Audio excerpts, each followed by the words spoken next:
چونکه الله په دې سوره فاتحه کې څلور مضامین ذکر کړي دي. یو خپل حمد ذکر کړی دی، بیا خپل عبادت ذکر کړی دی، او بیا د صراط مستقیم ذکر کړی دی، او بیا د صراط مستقیم د غختلو ذکر کړی دی چې تاسو د صراط مستقیم باندې د تک دعا کوئ چې یا الله مونږ ته تک را نصیب کې.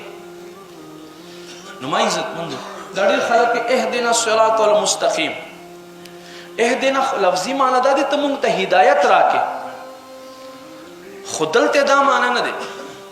دلته معنی دا دی یا الله ته مونږ په صراط مستقیم روان کې، اهدنا ته مونږ روان کې صراط المستقیم په هغه نیغه لاره باندې راته ښودلې خو دی. جومات ته هم راځو، امام هم پیژنو، محراب کې هم ودرېږو، جومات هم پیژنو، راته ښودلې خو ده، لار خو راته ښودلې ده.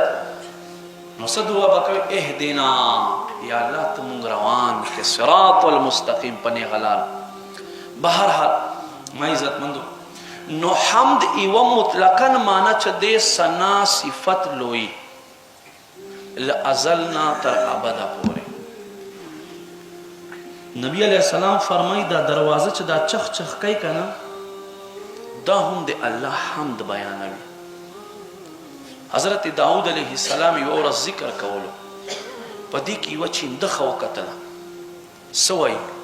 سبحان الله والحمد لله لا منتهى لحمدک. وای پاکی د ستا لره، حمد صفت د ستا لره، د ستا حمد لره انتها نشته دی، ستا هم چرته بس کېدی نشي. حضرت داود علیه السلام ډېر زیات حیران شو. هر یو شیز د الله ذکر کوي. قرآن کې الله فرمایي د څه شیزونو ذکر مونږ تاسو ته ښکاره کړی دی او څه شیزونو ذکر مونږ په تاسو باندې پټ کړی. تر دې پورې چې دا دروازه چغ چغ آواز کوي، دا دروازه هم د رب کریم حمد کوي. هر یو شیز د الله حمد کوي، خو که نه کوي غافل دی بیا انسان. قرآن کې الله فرمایي یا ایها الانسان، ای انسان ما غرک بربک الکریم، کم یو شیست خپل رب حمد نه د خپل رب ذکر نه په دوکه کې اچولی. ګورئ چې رڼا لګي دی، رڼا لګي دا سره مرغان راپورته شي او د خپل رب حمد شروع کی.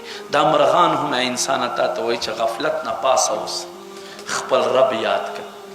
تر شپې تر 12 تر 1 تر 2 بجې پورې موبایل کې نښتی، بیا پسې سملې سهار 8 بجې 9 بجې راپورته شي، او بیا چې زلزله راشي بیا یا رب ډېر ګناهګار یو، ته په مونږ حال باندې رحم وکړي. ډېر ګناهګار یو، پته نشته چې دا ګناه به مونږ څنګه کنټرول کېږي. صرف داسې خو نه کېږي، داسې خو نه کېږي چې مونږ وایو چې یا الله زه خو ډېر وږی ته ما ته ډوډۍ راکړې، چې تر څو دې حرکت نه یې پسې کړی. نو داسې ای صاحبه د خپل ګناه نه بچ کې دا پاره حرکت کوه. ای صاحبه داسې خپل رب یادولو دپاره هم حرکت کوه، کوشش کوه، خپل رب یادوه.